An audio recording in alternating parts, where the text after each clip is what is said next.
Do you have all the things they say should make you happy, but you still feel unfulfilled? Are you always doing what you should do? Or do you never feel like you're enough? And you want to feel better, more fulfilled, more aligned, and more comfortable in your own body? Then this is the show. Scared as fuck and doing it anyway, showing up authentically. My name is Paula Schuster, and I'm a self-love and authenticity coach. My life completely changed when I started loving myself again, putting myself first, and being true to me. This is the show that's going to help you get out of being stuck, out of the cycles of self-abandonment, and help you choose yourself without feeling selfish. It will give you not only inspiration, but awareness, courage, and insights to make changes and live your life for you.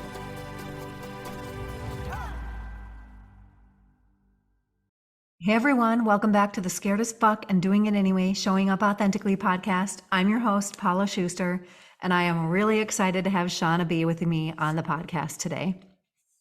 Before I get into that, I am a life and business coach.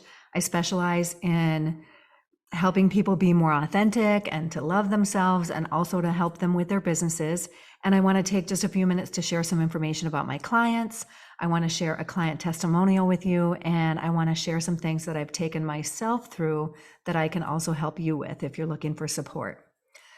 So my clients are just so inspiring with all of their wins and progress, and I feel super honored because two of them have asked me to work with their kids.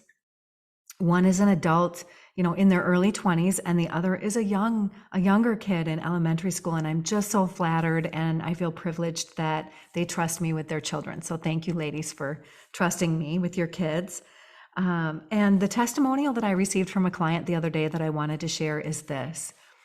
Before I started working with Paula, I struggled with workaholism and general unhappiness. But now I understand where my people-pleasing tendencies came from and worked through them with re-narrating my childhood and developing more self-love and self-compassion. I have been able to understand and get out of the unhappy pattern that I've been in for years, and now feel powerful enough to make changes in my life. Thank you to the beautiful client who gifted me with that wonderful testimonial. And now just a little bit about how far I've come in my own journey. And this is just gives you an idea of some things that I can help you with if you're looking to make some changes in your life. And these are just some of the things that I've gone through, and I'll kind of start to sprinkle some of this throughout different podcast episodes. But I went from talk about workaholism. I went from overworking and past the point of burnout to creating space and ease in my days. I went from saying I hate my life to I can't wait to wake up for my life. I went from beating myself up about everything, like never getting it all done, yelling at my kids and my partner and reacting badly through outbursts and hating how my body looked, to saying nice things to myself and giving myself grace, to responding to my loved ones with care and hope and support, and loving my body for all that it's gone through, including the two beautiful kids that it helped me birth. I went from never feeling like I was good enough to believing I am worthy of all the things I desire, even when I'm not productive or producing. I went from trying to control everything in my life and everybody to loosening my grip, going with the flow, and accepting what is. And again, that's just some of the things I've taken myself through, and I'll continue to sprinkle some of this throughout the episodes. But, to give you an idea of how I made these changes, I committed to going inward and doing the work. I became devoted to my spiritual practices. For me, first and foremost, that's daily meditation. I put myself at the top of my to-do list. That was probably one of the hardest things I did. I started telling myself, I love you, Paula, just the way you are, in the mirror, like looking myself in the mirror and saying that to me. I invested in myself and hired a coach. I changed my beliefs. I stopped doing what I thought I should do and started doing what I wanted to do.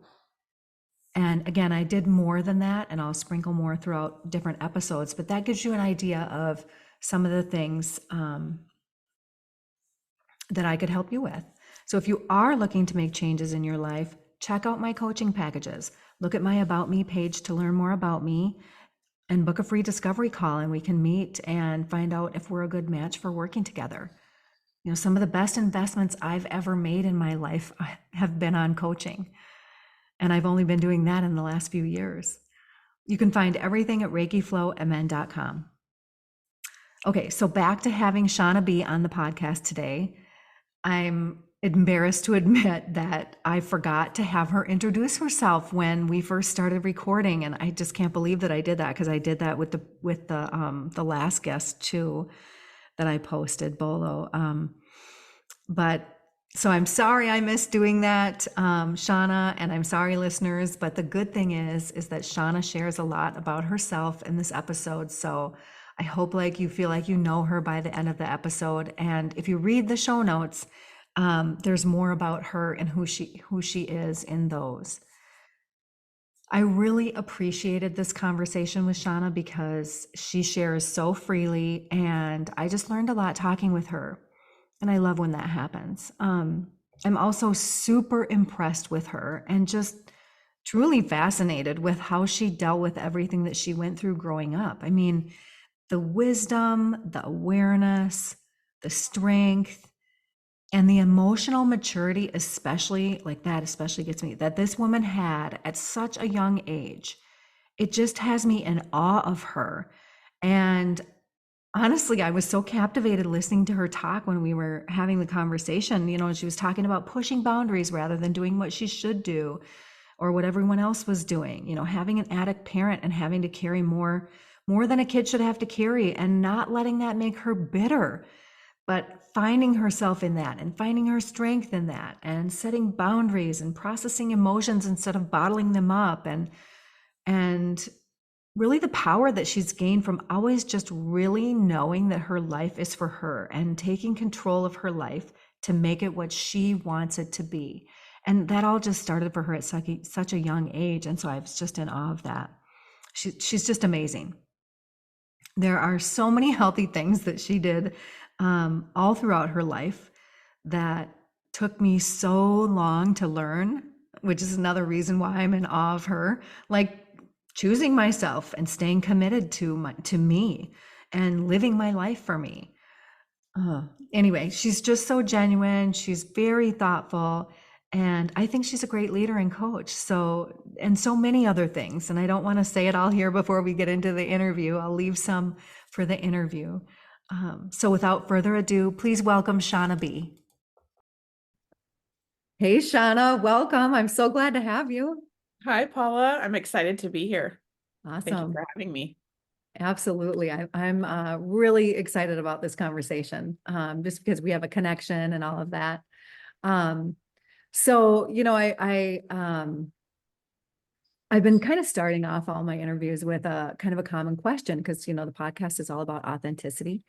And so, you know, for some people, they really weren't walking authentically on this earth, and, you know, they had some sort of like a transition or transformation that then kind of puts them on a different path. And then for some people, it's just comes naturally for them and has all their lives, and they've really been true to themselves all their lives.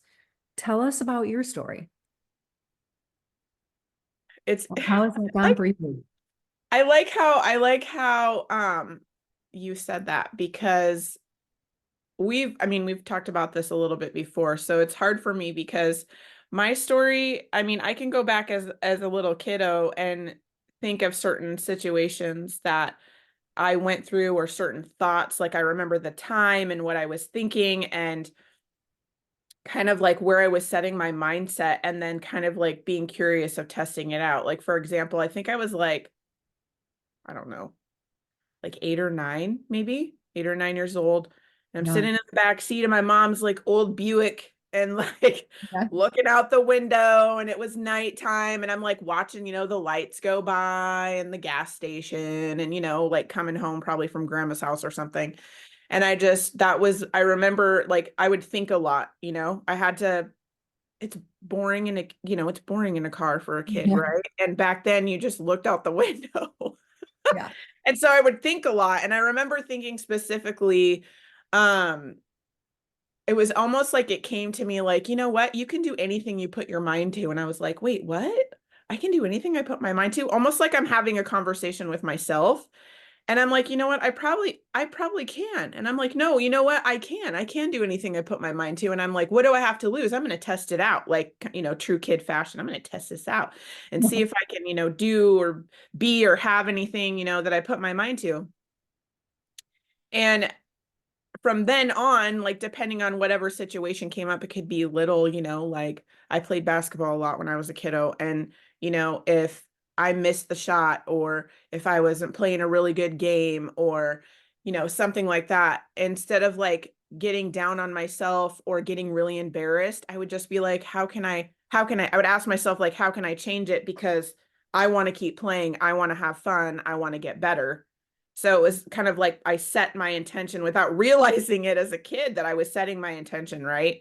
And then just going from there. Oh, well, let's try this, or let's try this hand to dribble, or let's try to shoot this way, or maybe if I go a little bit faster, or if I, just like trying different ways of things. And as long as I was trying and as long as I was working towards it, to me, that was getting better. To me, that was um getting to play, that was, upping my level, that was doing all of the things because I wasn't just stopping or giving up or, you Right. know, like being sad about it and then being stuck there. It was an interesting perspective. Like now as an adult looking back, like that's a really interesting perspective. Like Mhm. you can get stuck in the sad and you can get stuck in all the things. And I don't know if I just refuse to look at it that way or if I just had the conversation with myself and set it up that way to where that was just how I was doing it. Um Another time like through as a teenager, okay, teenagers first of all, we all know teenage trenches are like a thing. Like when you're going through middle school and you're like who's my friends and what do I like and like all the questions. Like you think you had questions as a kid. It's like more of a belonging when your world's bigger. So you have more of a belonging. You have more of a um who am I supposed to be with? It's more of like that. I feel like that's the time when because your world is bigger, you have more of an awareness of the societal norms that you're supposed to do or that you should be doing or that, the more pressure because you're getting older, right? That you there's more expectation from your parents, from your family, from, all of that. And they're going to tell you because now you're older. Now Yeah. you're older. So guess what? Here you go. Here's more of the things. And so I remember as a teenager with that, I got I don't think I was verbally labeled as like the rebel or like the black sheep or like the different one of the family, but there were conversations that my family probably doesn't know that I found out about me, about who I was dating, if I was dating, what I was doing as a teenager. And sometimes the stories weren't even true. It was just looking at what I was doing and then I don't know if they were trying to find answers or coming up with it. And I'm like, oh, really? That's what I'm doing? That's interesting. Because I was like completely doing the opposite. So it was almost like the perspective of me because I was pushing boundaries, but in a way of most of the time when you are a teen, you push boundaries of like, oh, my mom says not to hang out with this guy, so I'm hanging out with this guy every day, right? Like that's Exactly. usually how it goes. Like for me, I feel like my pushing of the boundaries was in more of a subtle way. Now as an adult and a life coach, I understand that I was breaking my family pattern. I was going against the grain of my family pattern because I was paying attention to what I wanted and needed and making sense of that versus just because they're doing this means I have to do it did not make sense to me. I love this. I love that you sort of had this in you from such a young age, like going back to 8 or 9, that like there wasn't a fear about all of that, right? Like when you were talking about basketball and when you didn't make the shot or whatever, you didn't feel embarrassed. You just kept trying different things. Like it was just such a different experience for me. I would get into fear. I would get embarrassed. And I know why that is, because my parents, my mom especially, put so much stake in what other people thought. And so I'm interested in what you attribute that to. Was it just within you? I that's really hard for me to answer. Yeah. I don't honestly know. I think I would have to say that it might have just been within me, but it could have been my circumstances around me because I had a lot of things going on as a child. That some families also have that. Like I had an addict in the home and I had a mom that was not a single parent, but acting as a single parent to try to make things work and hold it all together.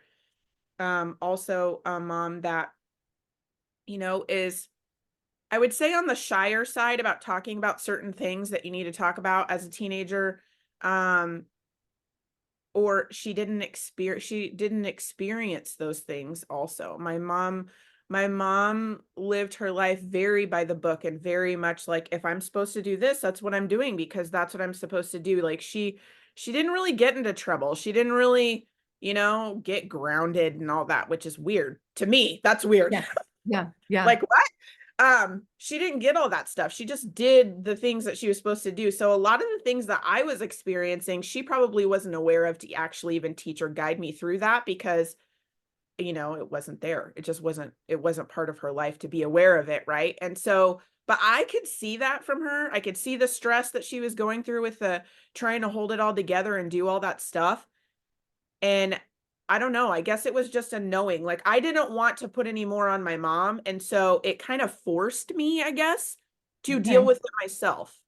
Like this is my shit, if you will. Like this is my stuff. Like this is my thing. I'm feeling it. Like yes, I probably could go to my mom. Like of course she's my mom, right? I could probably go to her and talk to her about stuff. But I did question at times like would she understand because it wasn't part of what she experienced as a teenager or, do I really want to stress her out more with what the hell's going on? I mean, like for her to have to stress out about having enough money. If my dad's coming home, is my dad going to be okay? Are they going to fight when he comes back because she's pissed he's not here and he needs to be part of the family? Things like that. And worrying about me and what I'm doing was just not on the docket for me. Like I don't need to do that to her. So I don't know if my love and caring and empathy for my parents kind of forced me to really look and deal with my own shit.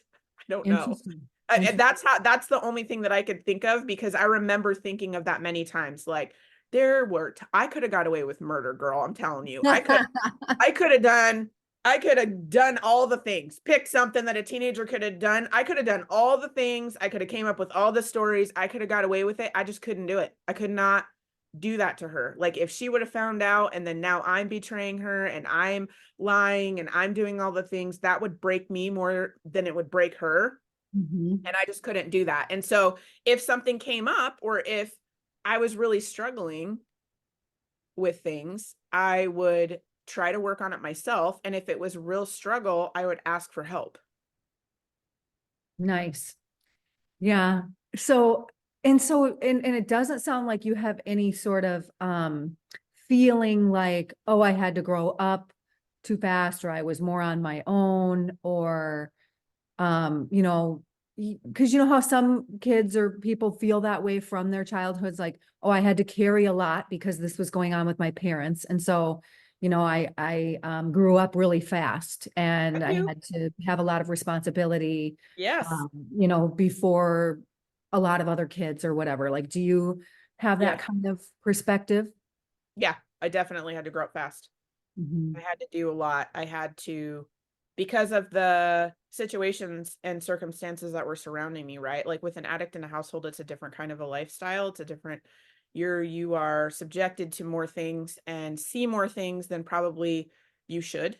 Um, you have to navigate through that world because it's going to be a part of your world, whether or not like my father was different in a way of he really tried to separate his addict life from his family life, but of course it bleeds together in certain parts, right? You can only separate it for so long and then it comes together, but um it was overlapping, and I'm wondering if that's because he had a sober partner. It wasn't like they were both addicts, and so maybe that's why it was separated. And even as an addict, I feel like he probably felt the same, like he doesn't want to bring more to my mom and to us, you know? But I definitely had to grow up faster. Like there was times where I needed to take care of my brother. There was times I call it riffraff, but like there was times where riffraff were around and I had to put my head on a swivel because one, I don't know these people. I don't know what they're capable of. I don't know, I don't know what they're looking for or nothing. And I had to grow up because I had to protect myself. I mean, I know my dad, I had no question that my dad would protect me, but if my dad steps out of a room, he is no longer in that room and now what? Right? So my head was already there. I was already like, okay, like side to side, what's going on? Who's moving? Who's coming over here? And I would just place myself and position myself to where one I could exit or I would just leave if I was uncomfortable. But then I have a younger brother, so I'm making sure he's good, making sure he's close to me, or that we just leave. And, a lot of times we just call our grandma and be like, Grandma, come Help. pick us up at blah, blah, blah. He's like, What? Are you serious? Yes. Can you come get us? And then she'd come pick us up or whatever. Such a good So, big sister. it, So was so that burdensome for you? say That it again. was that burdensome for you, or to have to grow up, sort of before your time? It's funny because I laugh because like I could have been such a bitter berry. Like I could have just Yeah. been like, I hate this. This is so stupid. I don't blah blah blah. But I didn't look at it like that. I think I really had an open heart, which I do believe I think I was born with that because I just have an open heart with a lot of things. And I feel like I was open to see my mom and what she was going through, right? And I felt as the role of the big sister, of course I'm going to protect my brother and just take care of him because if my mom can't do it, time for me to step in to protect my brother. If my dad can't do it, now it's time. And it wasn't ever like I'm taking over. It was more like of a dance, like, oh, are you going to do it today or am I going to do it today? Oh, it's me. Okay. Oh no, wait, it's you. Okay. Like it was kind of like that type of situation, but I never really felt like it was a burden. I just felt like these are the roles and these are what we do as a family in order to, keep our family unit somewhat of a family. Because even though my dad was gone a lot, and there was things going on with him and scared and didn't know if he was going to pass away, didn't know what was going to happen to him. Would he come home? Would he not come home? Is he going to come home and he's going to be all wackadoodle? Is he going to be normal? Like what I had a lot of questions and a lot of worries, but I think because I had to practice with that as a young age as well, it was more or less like me worrying about him for 3 days isn't going to bring him home any faster. It's not changing anything. It's not doing anything. It's me worrying about it. So it's like, what can I do right now to make myself happy in this moment? Like I played sports. I would constantly be reaching out to my friends. I would have some connection with my friends, hanging out with them. I got jobs as soon as I could. I had two of them at 15, 16 years old. I was working two jobs.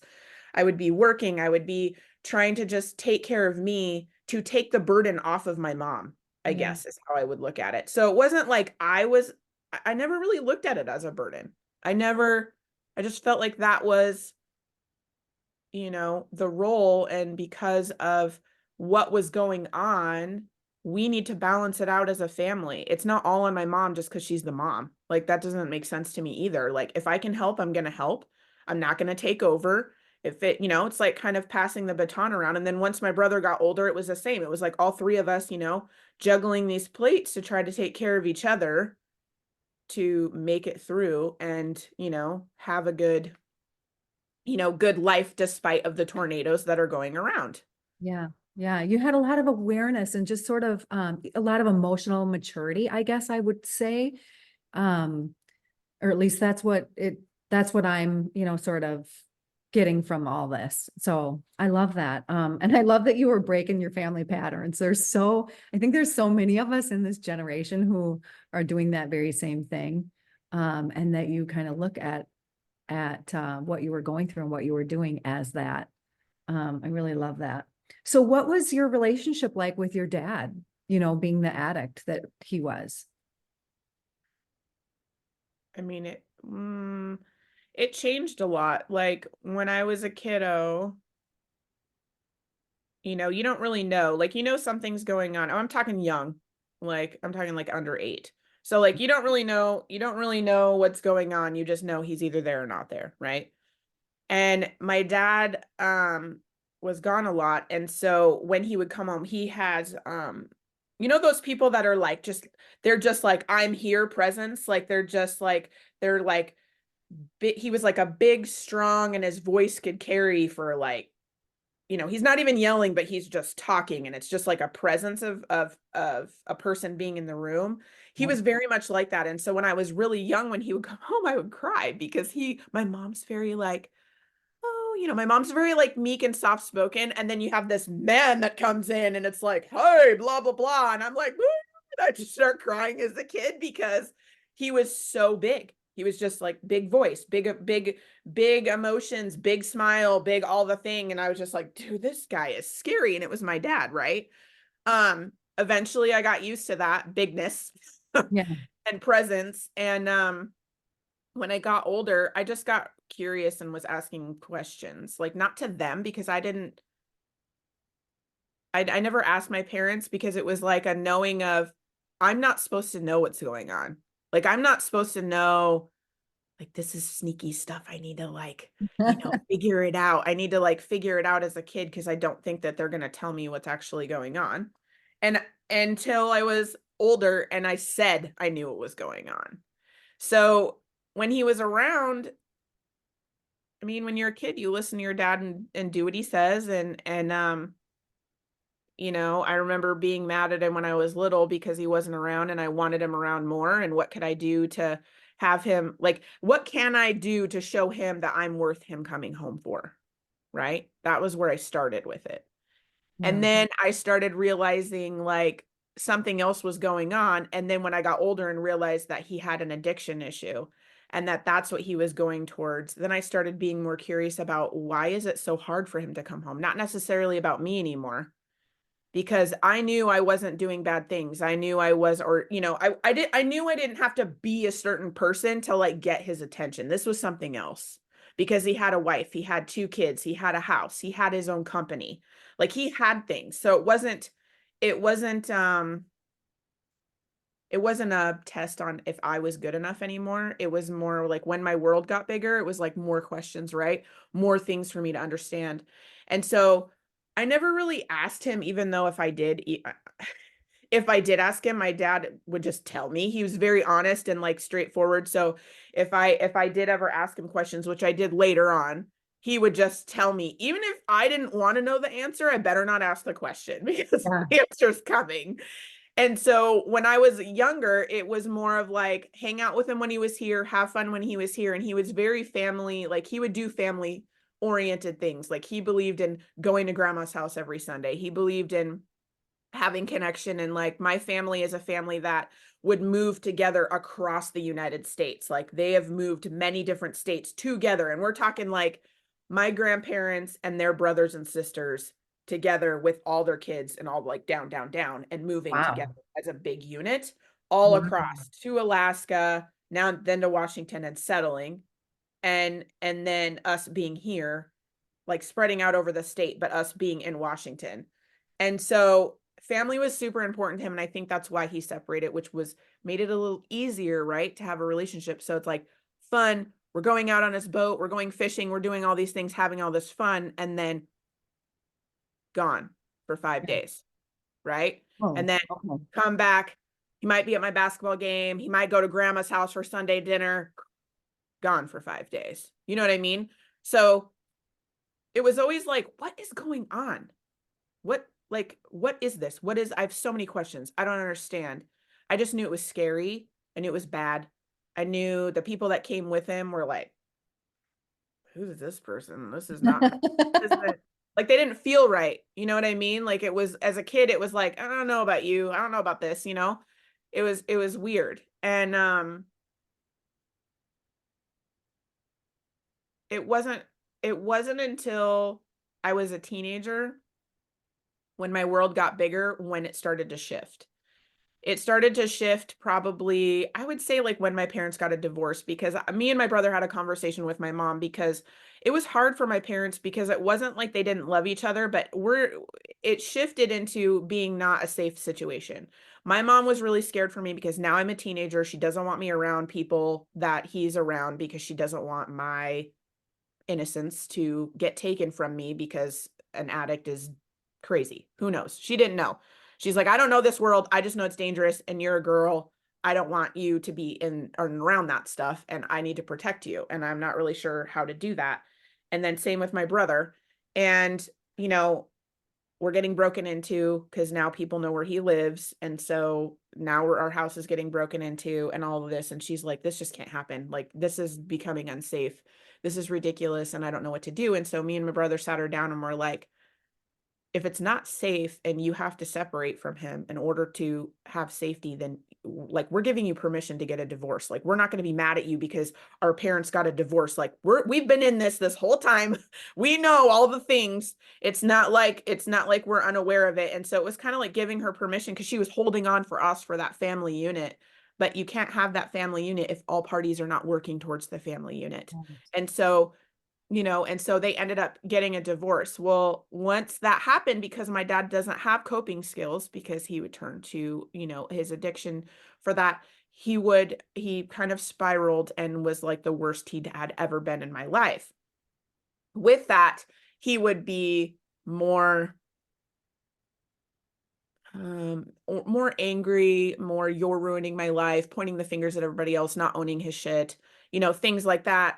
And I had already learned to have a voice earlier from just being around certain people even though he was my dad, if he was being like that, it was almost like I gave myself permission to stand up to him. Like I never used to do that before. I would just be like, okay, because I would only get him for a couple days. So I'm going to do the things and have fun with him because I want to have those good memories because I know he's going to leave again. I just don't know how long he's going to be gone this time.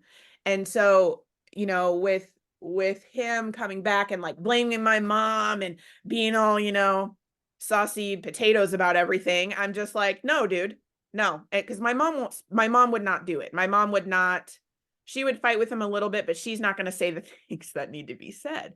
And I would. And so I'd just step right in there. And like, it was almost like protecting my mom. Like, she's done everything. You need to deal with your crap and you need to go. Until you want to come back here and have a conversation, do not come back here until you're ready to talk about it. And if you're like this, do not come over here. Do not come over here. I love it.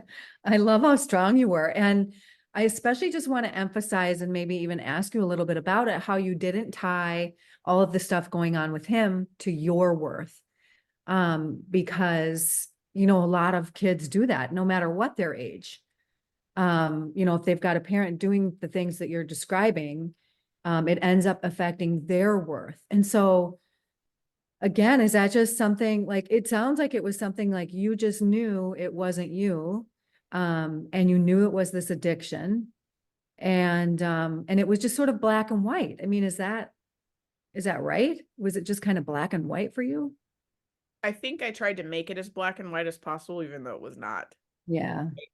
I think I was trying to one day at a time it because I didn't know what was coming next. I didn't know, you don't know. It's kind of like a big question mark. You don't know if you're going to get the call from the police or if you're going to get the call from the, medical examiner, or if you're going to get the call from him, or if you're going to get a call. You know what I'm saying? Like, so you're kind of living in, I don't know if it's fear or what, but I think I just didn't understand. I was confused and didn't understand. And being more open to having answers about why he's doing this, what is causing him to do this, what's the pull like? I didn't understand that. And I don't know if I would really ever thinking that it was me after when I was really little I did, but after that, just because I was so open and curious and asked questions and would watch all the things. I would talk to my grandparents about this. I would talk to my aunt about it a lot. Mhm. Um, and a lot of the question was why. It would always come up like, why? Why is he doing this? It wasn't like trying to figure out who, it was more like a why thing. And in my senior year of high school, we had to pick a project that affected society. And it was like this huge project that we couldn't graduate until we did it. And we had to like either do this big presentation or write this ridiculously long paper. I want to say 20 pages. I don't know if it was that long, but I was like, I ain't writing that. So I'm doing a presentation. And so I was forced to stand up in front of a bunch of people and talk about addiction and how it affects families. But Wow. but what you don't know is that my people that I was with, my friends and stuff, didn't find out really until I was an adult about my home life. I didn't talk about it. Like I didn't have, those conversations with them because I didn't know if they would truly understand what I was going through. And so I just didn't talk about it. So I wasn't really worried that they were going to think anything about me or like know that it was about my family and all that. So I wasn't really worried about it because that's what I knew, but they didn't know that, right? But that project was really diving deep. I mean, we're talking like how it affects the family, how family roles, like how you like you have an addict and then there's different roles around you that tug, like pull, it's like a game. Like if you pull on the scapegoat, then you release somebody over here. And then if you pull on this one, then you release this one. So it's like constant moving. As long as the addict has the addiction and is doing something with that is affecting the family, it's going to affect all of everybody. It's like a web. It's just going to do it, whether they intentionally do it or not. It's going to do it emotionally, physically, depending on the addiction and all of the things.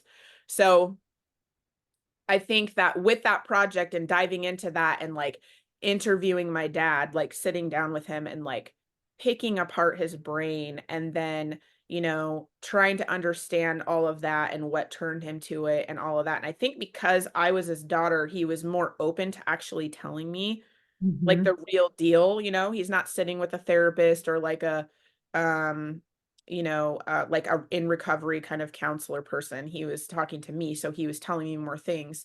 And what I found out from that project in general, from like doing my studying and my research and then actively talking to him and then actively talking to other family members about how it was affecting them and stuff, I found out so much stuff, like so Yeah. much stuff, and I was so open to it. And my perspective is just different. Like it is it is an illness and a dragon or monkey on your back that is the biggest, I believe, like the biggest thing you will ever experience. And the only way that you truly can understand how big this is for them is if you are one, right? Yeah. Because you don't really understand unless you're experiencing it. And so when I heard him and just having empathy and compassion for what he has to deal with every day to try to not use or to try to cope or to try to go through life not numb, um, I imagine it like your whole entire body being sunburned and somebody scratching your skin. That's how I imagine it. Like Wow. I don't, you know what I mean? Like it's painful. It's hard. It's a whole process. And so when I had the perspective of that, I was like, holy shit, like this is like a thing. This is like an illness. This is like something that he's battling like every second. It's not like, oh, times are hard right now and I can work through this and I can come out the other side. Yeah, it's like that, but it's like a lot longer. Yeah. And it's for the rest of your life if you come through that. And Wow. sometimes your windows are boop, little windows of, oh, I want to get clean. Then that's when you got to like grasp onto them. Okay, let's do this. Let's go, blah, blah, blah. And then you want to like do all the things because that's their point of, acceptance, releasing all the things. And then, okay, let's go on that. If you miss that window, you don't know when that window's coming back. It could be 2 days. It could be 5 years. It could be 10 years. It could be whatever. You don't know when that window is coming back. So you have to like, you have to nab it when it's there. Right. So my perspective was completely shifted after that. And I never, once I did that, that was my answer. That was my, all of my confusions and all of my whys and all of my I don't understands kind of went away because I did this whole project and I was like, okay, I get it now. I get it now. So now I know what I need to do for me and for him. And then that's when I started doing boundaries. And in the beginning, it was one of the hardest things that I ever had to do because I thought I was going to lose him forever because he has no coping skills. And so my fear was if I put this boundary down, because I'm going to be a hard ass about it. So if I put this down and he wants to be a stubborn ass, which he was. So it like if he wants to be a stubborn ass about it, then he's gonna, rebel and, not respect my boundary. Um, he did not do that. He respected Thankfully. my boundary. So I basically went to him and was like, listen, I have no problems hanging out with you and making memories and being with you when you are clean. When you are clean, I can do that. If you are not clean, do not call me. Do not call me. Do not come over. Do not show up. Do not nothing. I don't want to have any part of that person. If you need help, like to get clean, or you need help to get away from that, I will absolutely help you in whatever way that I can, but ultimately it's your decision. I said, but I want to make memories with you that are clean and happy and that you will remember, not ones that you're going to fog out and numb out and not remember. Mhm. He was very quiet and I was like, hello? Are you still there? And he I think it hit him pretty hard because there was a lot of conversation before, but just like me expressing how I understood and what was going on. And he knew that like I knew fully, right? Because he's in his own thing. He probably didn't understand how much I was paying attention or got or what my perspective was or where I was coming from. And once I actually voiced that to him and then I laid boundaries down for him, and I knew that that was my big boundary, and I knew I was going to have to like lay out other boundaries, like don't be bringing people around me. Right. I don't, if I don't know them already, I don't need to know them, Dad. I got my people and I want to spend time with you. So don't be bringing people around. And he's like, okay. And so it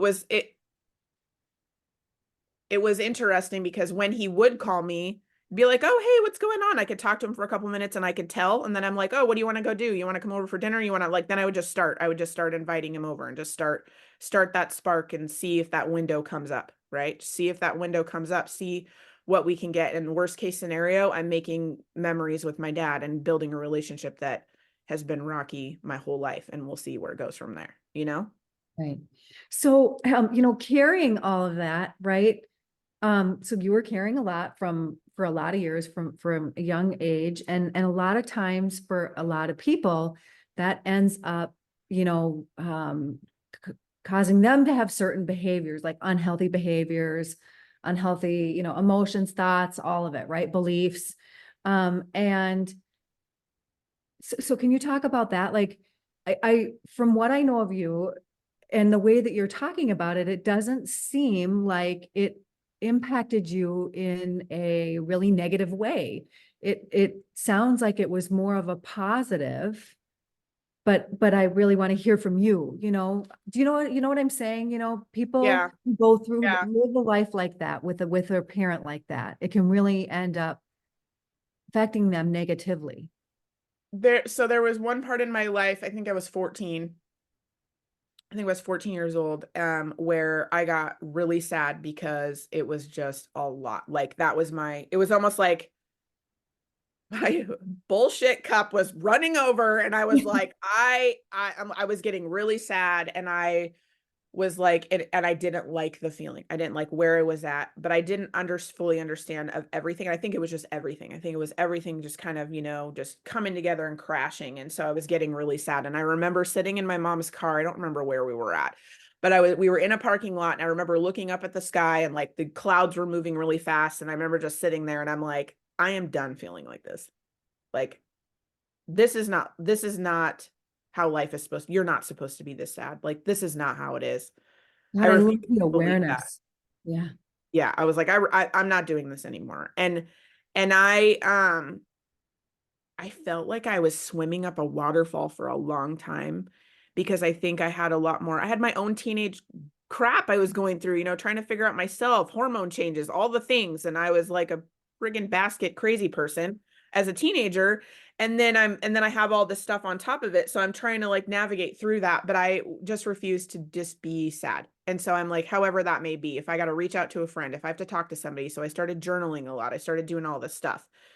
Um, and once I started doing that and doing all of these practices, I just, whenever something would really bother me, I would like make sure that I mean, I would like feel it and process it. I didn't want to bottle it up because I didn't want it to come out. I didn't want it to come out in other ways. I didn't want to stress my mom out more. So I feel like I had these, because of my love, empathy, and compassion for my family, I feel like gave me these like bumpers, if you will, to Mhm. not do that, right? To not waver. Like, one, I already saw what an addiction, what a life of addiction is going to be. Why do I want that? Right. Not experimenting with stuff then. Because if my family really likes it, it could only take me one time and then I'm toast. Why am I gonna dance with the devil on that one? I'm not doing that. So that was like my decision right there. Nope, I'm not. No, thank you. No, thank you. I would get offered stuff all the time and I'm like, no, that's not my jam. Sorry, not my jam, not my jam. Because I did not want to end up that way. That was so scary to me. And I've already lived it as a person being affected, that was not even an option. So it was just not, no, no, thank you. And then me not lying and being mischievous and sneaking around and doing all this teenage crap to my mom. I couldn't do that because she's already been through enough. Why am I going to do that? So I'm just going to go to work. I'm going to help her out. I'm gonna go hang out with a friend. Like, yeah, I did. Like, I went to parties and stuff. I wasn't like this angel, but I could have done more, and I just didn't do more. Yeah. I just didn't, because I didn't want to hurt her anymore. So I just didn't. So I don't know if it was because of that. Like, my love and compassion for my family just kept me like, making sure my brother's taken care of. And then when he started getting all crazy, I'm like, what are you doing? I'm like the one coming in, like, hello, like, do you really want to do that? And trying to like, I was afraid that he was going to go down the wrong path. I mean, he did not, but I was afraid that he would. Mhm. And I never really, I think I used it to grow from. Like, I don't, this is what I lived. And I don't want to live this as an adult. Right. I want this to be different. So how can I make that different? Well, I cannot do drugs. So there's a good one. I cannot be sneaky and lie and like do all this mischievous things, because then I'm just like, we're already dealing with that. I don't want any more of it. Mhm. Right. I just feel like I just didn't want any more. Like, I'm letting go of this, letting go of this, letting go of this. This is what I want. Like, I knew as a junior in high school what I wanted to do as a profession, because I did not want to live paycheck to paycheck. I wanted to be comfortable. I wanted to go on trips. I wanted to experience things. I wanted to learn about this world and learn about outside of this addiction and this chaos and this divorce and this trying to make it paycheck to paycheck. I was done with that. Right. I moved on. And so junior in high school, I already had my plan made of when I was getting a real paycheck, and that was going to be at 21 by the time I was done. And I was real excited to get to 21. Yeah. Some other people are excited to get to 21 for other reasons. I wanted a real paycheck. I love it. I love it. So, what I'm hearing from you is you made choices, you made decisions, you chose yourself, and you stayed committed. And then you used tools and practices along the way, journaling, reflection, all these things, and boundary setting. You know, what would you say to people, who might be going through this now, who may have gone through this a similar kind of experience, who, didn't maybe deal with it as healthy as you have? Um, or even just maybe they're not even in that situation, but you have chosen yourself instead of the people around you, like you cared about your mom and all that, of course, and your brother, um, for like your whole life. How, you know, what would you say to people who are trying to choose themselves and are having a really hard time, or who are living their life for others and, for whatever reason, and are having a hard time choosing themselves or putting themselves first? That's a really juicy question, Paula. Um, man, that The reason why I say that is because it's really going to depend on what's holding them back from doing the actual thing, right?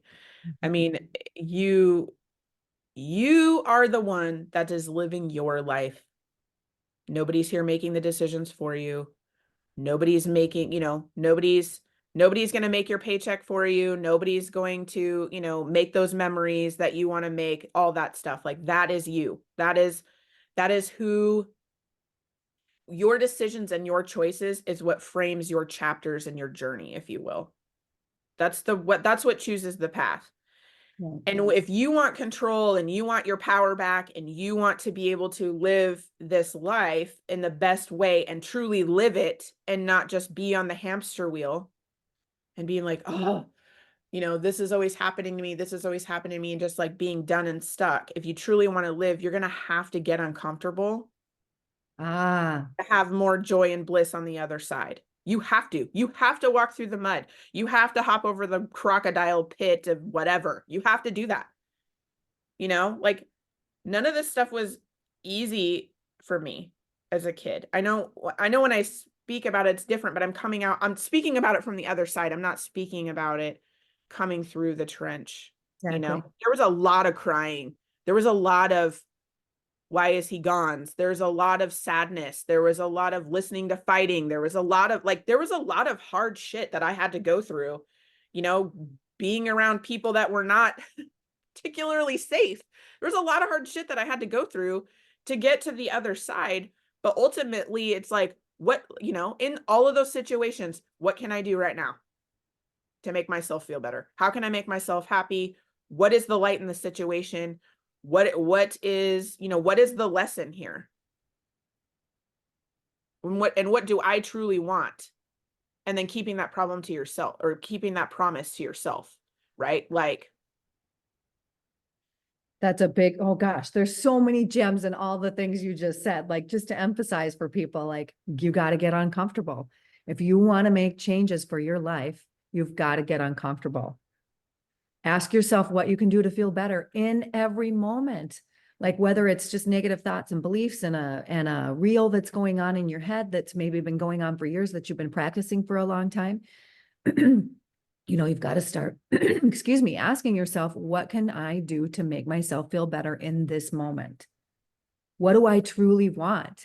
And then, keeping promises to yourself. That's a big one too, because so many of us don't do that, right? We're not practiced at it. And you're really practiced at keeping the promises to yourself. So I just love those. yeah, I mean, ultimately, you're in control of your result. It's not getting handed to you. It's not coming in the mail. It's not, Okay. there's no prize. There's no one going to come to No, you. no. You got to do it. And sometimes it's going to suck and it's going to feel like shit. And you have to work through the emotions and you have to work through that. But you're flexing that muscle. So when the next one comes, it's not going to be as hard. I'm not going to sit here and say that, you know, oh yeah, I've done this before, so now it's not going to be hard. Like it's still going to be hard, but you know the steps that you need to take when you practice the hard things. And you're like, "Oh, I got this." What you got is the process to get you through it. It's the process to walk you through the storm and have your tools in your toolbox so once you come out on the other side and you've done something hard before so you can do this one and you will come out on the other side and you know that it's going to feel way better, way stronger, and way more powerful than before. Right? I love it. I love it. You are powerful. You're just a powerful presence. And I just love it. I've loved hearing about your story and, just how you've been so committed to yourself and putting yourself first, for so much of your life. I love it. It's such an inspiration. No, thank you. Yeah. Yeah. Well, it has been a joy having you on. Thank you so much for being here. Oh yeah, thanks And for having me. yeah. And tell people where they can find you because you're a coach, right? So you can help people with this kind of a thing. Yeah, actually, it's funny that you say that because I use what I call the mind gym method, and it's to actually flex your mind muscle to get you through the hard things and to get back to you and check in with you. Exactly what I'm talking about is exactly what I help people with. You can find me. I think the best way is probably my website, which is www.igniteddecisions.com. I have everything on there. I have what I offer, how I can help. I have my podcast on there. I have little video trainings, freebies, all of that stuff. So you can, start checking it out and see how it can help you. Okay. And your podcast, let's just tell everybody what My it podcast is. is called it's called Release Your Inner Power. Weird. Woo! And it talks about working through trenches, as being a mom, and a lot of things on there are about boosting your week, boosting yourself up, encouragement, motivation, and then tips to put in your toolbox to do that as well to get you through. Mhm. Take a listen. I haven't listened to as many episodes as I want to, but the ones I have, I've enjoyed. So check it out, people. She's awesome. Shauna B. Thank you again, Thank Shauna, for being here. I love you. thank you so much, Paula. Love you too. Shauna, sister, I really loved and valued our conversation so much. There were so many incredible reminders in here. And having this conversation has really sent me on a path to thinking back through some of my life to see where I can pull out areas where I showed strength that maybe I'm not remembering right now. So I can remind myself of those times and that I had them earlier maybe than I think I did. So I'm just grateful for that. And Shauna, keep going with all of your amazingness, lady. Thank you again for such a wonderful conversation. All right, listeners, here are the takeaways from our conversation. 1, you can do anything you put your mind to, and it's never too late to change things. 2, dance with your responsibilities rather than thinking of them as a burden. 3, what can you do in this moment, in every moment, to make yourself happy? 4, balance things out as a family rather than having everything on your shoulders as a mom or a dad or as the parents. It makes kids feel like they matter and are contributing. 5, setting boundaries can be so scary because we think that we're going to lose the people we love and who are important to us, but boundaries are needed and so important for us and them, so implement them. You'll be surprised when people respect them.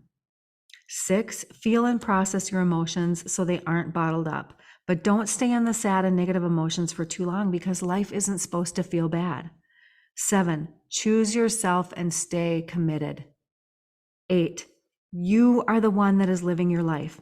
Nobody is making the decisions for you. No one is going to make the memories you want to make. Your decisions and choices are what frames the chapters in your journey.